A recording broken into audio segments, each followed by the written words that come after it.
Hello everyone, welcome back to FNF Educational Videos channel. And this episode po, we're going to discuss to you guys the GELW or The Life and Works of Rizal, ang buhay at mga akda ni Dr. Jose Rizal.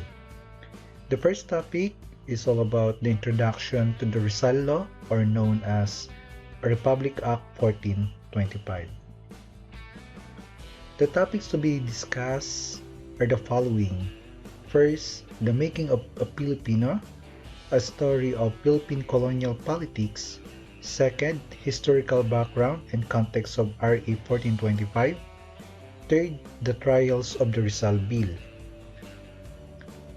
And for the objectives, we have two objectives. First, explain the history of Rizal Law and its important provisions, and critically assess the effectiveness of the Rizal courses. So before we proceed or before we start, usually naririnig po natin ang katagang ito. Heroes are not born, they are made. So what comes on your mind when you hear that sentence? Si Dr. Jose Rizal po ba ay pinangarap niya bang maging bayani? Batay po sa mga references na nabasa po natin, during the time of Dr. Rizal's childhood, habang sila ay namamasyal ng kanyang ina, nasabi niya, nawika niya sa kanyang ina na balang araw siya ay ipapagawa ng mga Pilipino ng monumento sa iba't ibang bahagi ng Pilipinas. Heroes are not born. Hindi po ito tinatawag natin hereditary or by genes. We are made. Heroes are made. Ito po ay produkto ng ating kapaligiran, ng impluwensya ng ibang tao sa atin, at ng ating lipunang ginagalawan.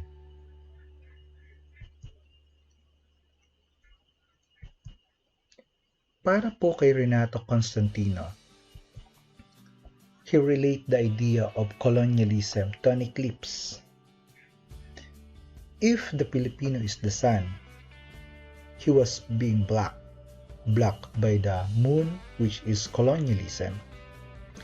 We have two types of eclipse, the lunar eclipse and the solar eclipse. But the eclipse that Mr. Constantino, an author of the book, ay ang kanyang inilalarawan dito ay ang solar eclipse, na kung saan ang araw ay natatakpan ng buwan. At ang araw ay ang Pilipino, ang buwan ay ang kolonyalismo. Na kung saan ito ay hindi direktang nakapagbibigay ng liwanag patungo sa kalupaan ng mundo. Kung ating susuriin, ito po ay mayroong malalim na pagkakahulugan. Tayong mga Pilipino ay natakpan natin ang ating sariling kaliwanagan. Nakalimutan natin ang pagiging isang Pilipino. Ang ating pagkakakilanlan sa ating sarili ay nabura. Maging ang ating kultura, pananamit at lingwahe ay nagbago, bunga ng kolonyalismo. And then an eclipse, the surrounding will be consumed by the darkness. The same darkness will consume the real Filipino being. Filipino are brainwashed. Totoo po, noong panahon ng kolonyalismo ay merong dalawang uri na instrumento na ginamit ang mga Kastila upang tayo ay sakupin. Ito po ay ang cross, o sa pamamagitan po ng reliyon o ng simbahan. Sa pamamagitan nun ay madaling naakay ang mga Pilipino at umanib at naging tagasunod ng simbahan at ng pamahalaan. But those who will refuse na sumunod po, the cross will become a sword. Sa pamamagitan ng dahas, takot at panlulupig, ang mga Pilipino ay sumusunod dahil sa takot. Ayon kay Renato Constantino, nagkaroon ng tatlong threats of colonialism.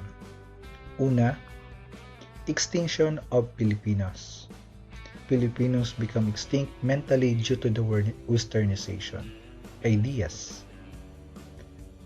Ang ating kaisipan kung paano tayo kumilos, paano tayo magsalita, paano tayo mamuhay ay nagbago at ito ay na-impluensyahan ng mga western countries. Second, only a true Filipino exists if it displays that Claro M. Recto is the only Filipino who have attained an emancipation of being from the slavery of colonialism. And third, the death of language.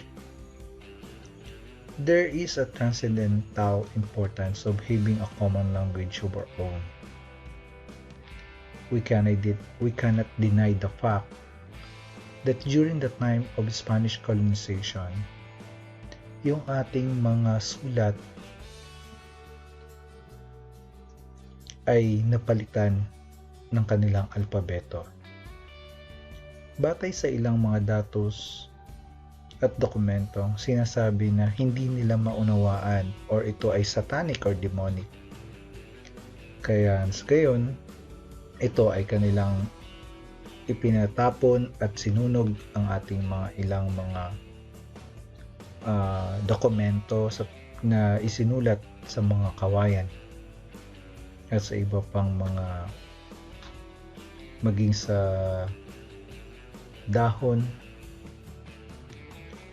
Gayun din, ang ating sariling lingwahe ay napalitan ng lingwaheng kanluranin.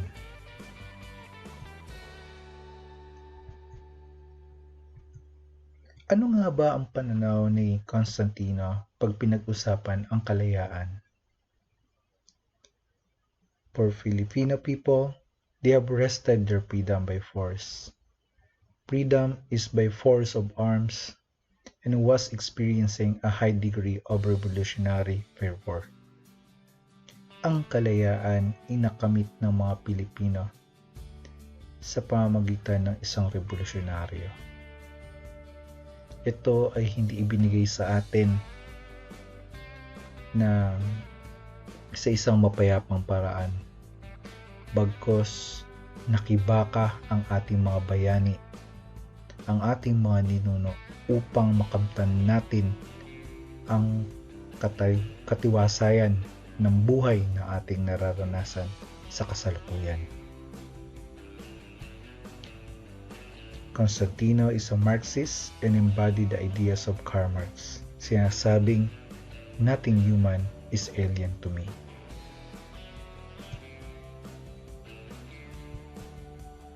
Dalawang uri ng Pilipino ayon kay Renato Constantino. Una, heroes. Sino po sila? They are the one who resist the American colonialism. Ikalawa, collaborators. Ito po yung mga tinatawag o sinasabing traitor because they are puppet of the American. Some are living abroad, writing bedtime stories about their heroic deeds.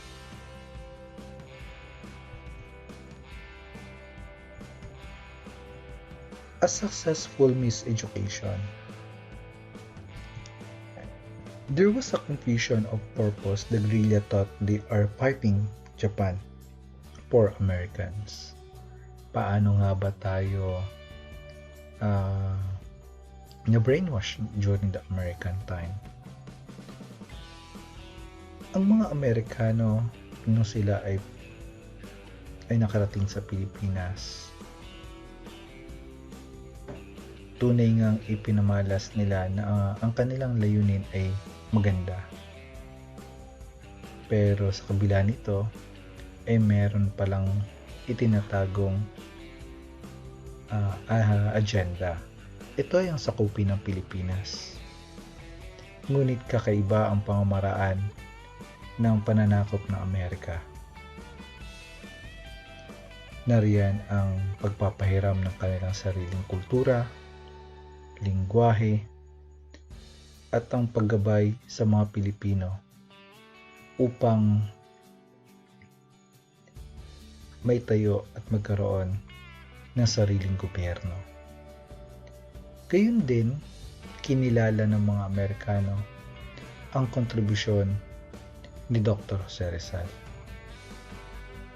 Sa ganung paraan, nagkaroon ng konsepto ang mga Pilipino na ang mga Amerikano ay hindi nating kalaban.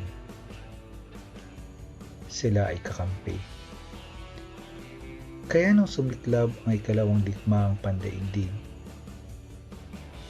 nagkaroon ng kaisipan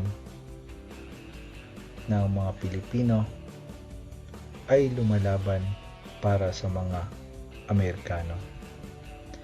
Pero sinasabing, we Filipinos owe no allegiance to any foreign countries.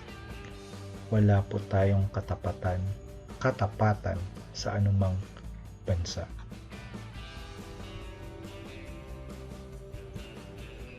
Now, let us proceed for the historical background of Rizal Law. Maaaring nagtataka po kayo, bakit nga pinag-aaralan ang Rizal courses sa kolehiyo? Maliban po sa Rizal Law o sa Rizal course na naisa batas, meron din po o nandyan din po ang NSTP Act of 2004, kung saan ang kursong ito ay mandatoring dapat ituro sa ating mga kolehiyo at sa ating mga universidad.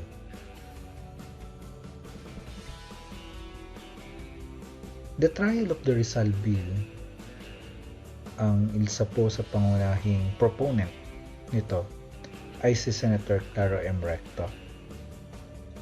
The Senate Bill number 438. Ano po ang mga nilalaman? Mandating the compulsory study of Rizal and his works. And this bill made compulsory reading for all colleges and universities the novels of Jose Rizal, especially the Noli Me Tangere and Il Filibusterismo.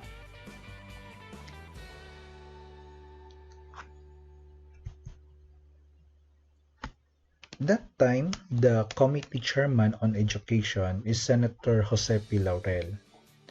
That bill of Senate number 438, Senate Bill number 438, was referred to the committee of Senator P. Laurel. However, gaya ng ilang mga panukalang batas, ang mga panukalang batas na ito ay merong mga nag-oppose.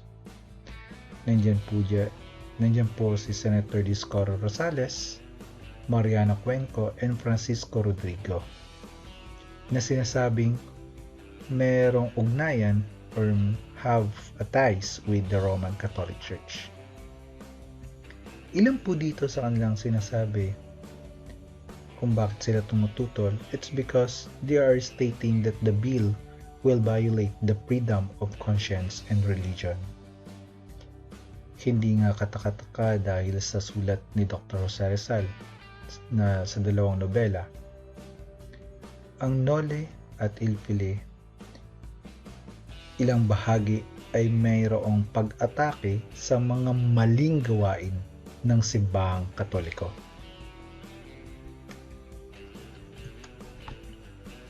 On May 12, after months of debate, a substitute Rizal bill was approved, and the Rizal bill will accommodated the objection of the Roman Catholic Church.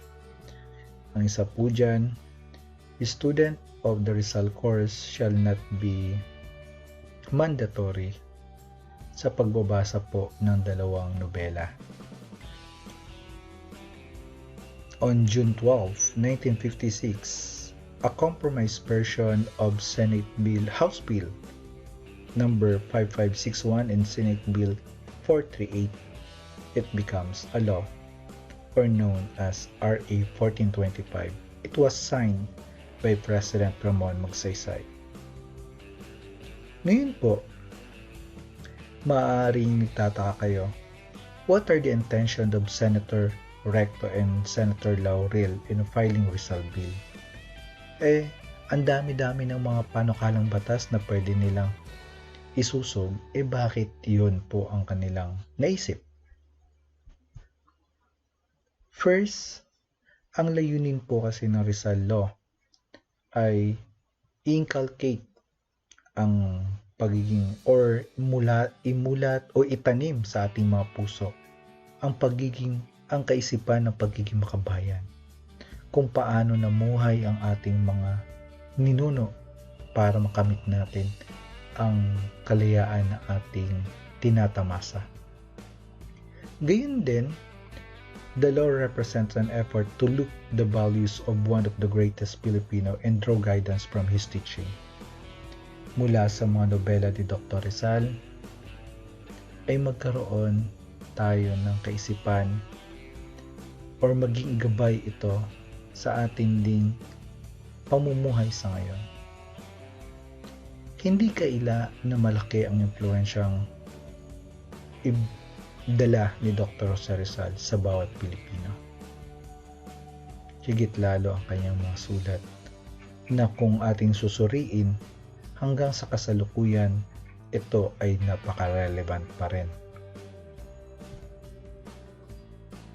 Gayun din, the intention of Rizal Law was both to honor Filipinos heroes, not only just Rizal. Gayun din po na kilalanin din ang ilang mga Pilipinong bayani. The Rizal course does not promote hagiography or hindi po kailangang sambahin si Dr. Rizal, iduluhin si Dr. Rizal in a form of hero worship. Balik lang po tayo ng konti. Gayun din noong panahon ng 1956, kakalaya lamang po ng Pilipinas mula sa kamay o impluensya ng Amerikano noong 1946. Pero ayon kay Professor Xiao Chua, unti-unting niyayakap ng mga Pilipino ang kulturang kanluranin, higit lalo ang Amerika, maging ang mga musika, pananamit, pananalita, na kung saan ay nakakalimutan na natin ang pagiging isang Pilipino. Tinatawag na nga tayong Brown Asian American people. The little brown American that is Filipino. Sa pamamagitan ng batas na ito ay mapapag-aralan ang mga kontribusyon ni Dr. Rizal at gayon din ay maisabuhay natin sino nga ba ang Pilipino. Sa kabilang banda, bakit nga ba tumututol ang simbahan?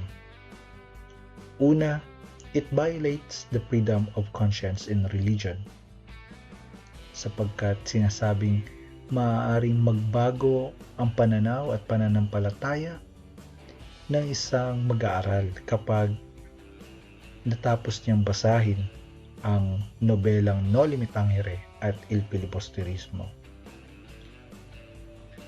Maraming mga pahina sa nasabing nobela ang umaatake sa mga maling gawain ng simbahan.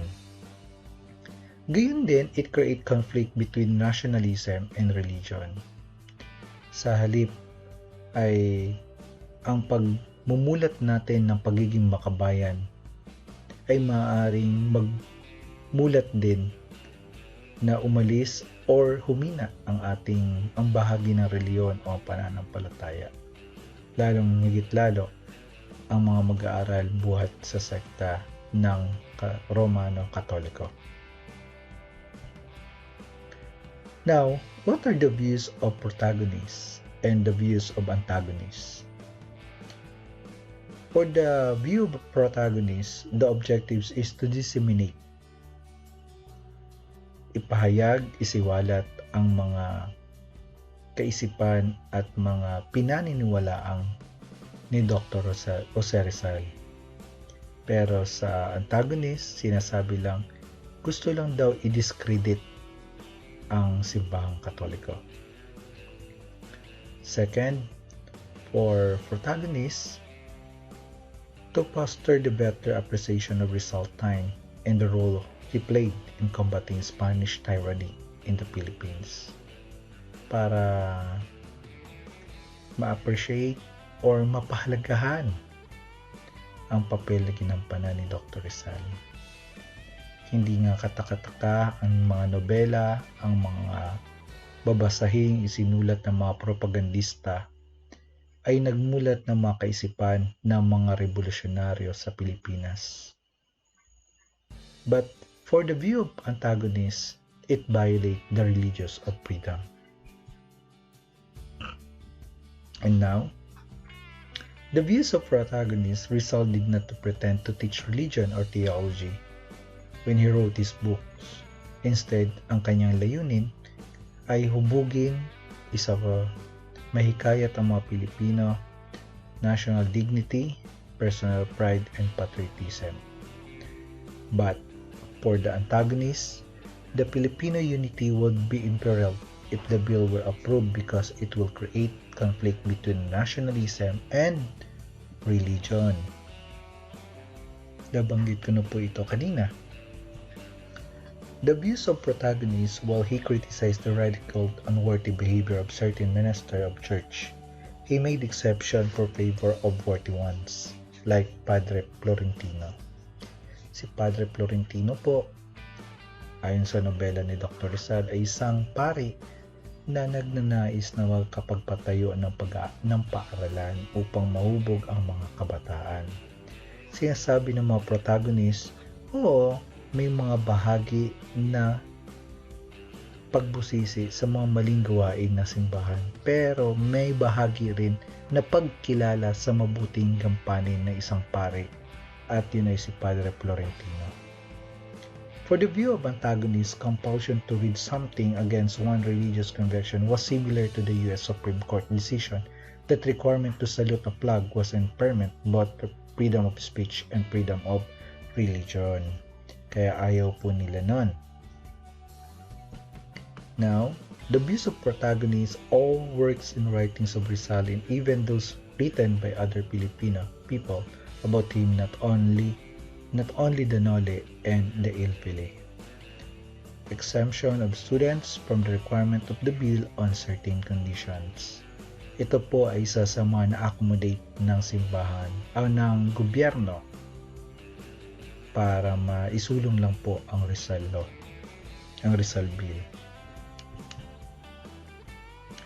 At sa pagkakataong ito po, we're going to discuss the Rizal Bill, si Horacio Dela Costa, and the bishops. Ano nga ba ang papel na ginampanan ni Father Horacio Dela Costa? Si Father Horacio Dela Costa was requested to draft a pastoral letter by Committee of Bishops. Ano po ba itong pastoral letter na ito? Ang pastoral letter po ay ang liham buhat mula sa mga miyembro ng mga bishop ng simbahang Katoliko upang tutulan ang pagpasa ng panukalang batas na Rizal Bill. Ang pastoral letter po na ito ay umabot hanggang draft E. Originals, presumably given to the critics and bishop. Although subsequent drafts show he was forced by an unknown interlocutor to temper his view, he retained an essentially positive reading of the novels. Sinasabi ni Father Horacio Dela Costa sa draft A o sa original na draft, nagkaroon siya rito ng balance of judgment. Una niyang binanggit, cannot be read by young people without the aid of competent teacher or editor. Plays from Shakespeare. Sinasabi ni Padre Horacio Dela Costa na kailangan merong isang guro na ipaliwanag ng maayos ang Noli Me Tangere at Il Filibusterismo. At kung wala, ito ay hindi rin mauunawaan ng estudyante sa mababaw na aspeto. Gayun din, he praised Dr. Rizal for being the national hero, a moral teacher, and a moral example.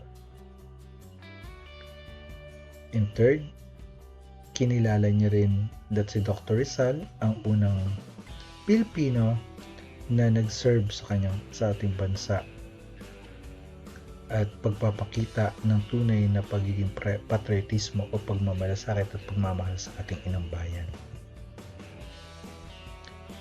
Ika-apat, dispelling the ignorance of his people, raising their moral standards. Gusto niya pong pukawin ang mga kaisipan mula sa mga maling gawain. Kalima, Filipino people were also victims of their own vices and defects. Tayo po ay biktima ng ating mga sariling gawi at pagkilos. Number 6, writings of Rizal be more read and even introduced into our school. Mas lalong introduce po. Rizal declared he did not to attack the Catholic Church itself but the abuses in it. So, I wish na naintindihan naman po natin yan. Ano pong ibig sabihin. Ngayon, the draft A, Rizal wrote about fictional crimes of fictional characteristics which had a basis in fact. So, totoo po, may mga fictional character, pero ang sinusulat ni Dr. Rizal ay merong batayan sa tunay na buhay. Sabi ni Father Horacio Dela Costa, it should be accurate translation properly annotated by a scholar familiar with civic history of Rizal's period. It's because of that, ano po ba ang pinakalayunin ng simbahang Katoliko? Sumulat sila ng pastoral letter para tutulan o pigilan ang pagpasa ng Rizal Bill. However, kung ating mapapansin, ang akda ni Father Horacio Dela Costa ay napaka-objectives. Walang balance, napaka-balance ng kanyang judgment. Sa madaling sabi, ito ay nung dumating ito sa opisina o sa mga miyembro ng Committee of Bishop, ito ay hindi pumasa. Kaya nagkaroon ng pagbabago. Sa draft B, ito ay sinulat ni Father Horacio Dela Costa. But on the draft C, yung tinatawag po nating interlocutor, ito na po yung ilan sa mga nagbago ng mga pahina. Yan po ay si Father Jesus Cabana. Shows conscious effort of denying Rizal the moral role, retaining the point about Kapitan Tiago, veneration of saints, and the omission of Philosopher Tasio belief regarding purgatory. And sabi nila, Rizal wrote fiction and not history. And last, hindi raw ito dapat ipabasa sa mga high school student. Ang draft D po ay ang shortened po ng draft C. At pagdating po sa draft E, a copy of draft C, Father Jesus Cabana state the attack of Catholic Church.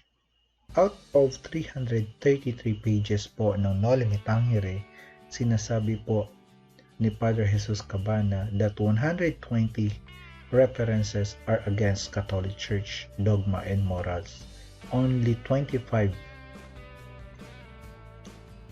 discuss about patriotic.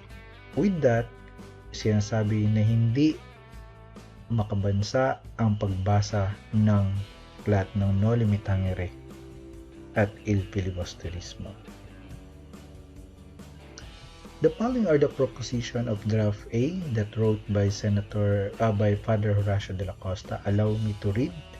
First, Rizal by universal consent is the first among Filipino who have distinguished themselves for service of their country.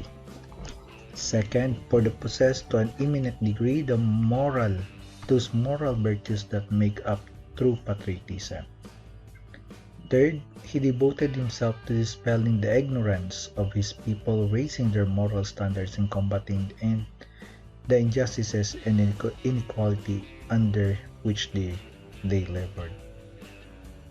Fourth, his love for his country did not blame all ills on strangers, but proclaimed that Filipino were also the victims of their vices and defects. Number 5, that is why called say the Noli Me Tangere, that none can dispute the objectivity of my narrative.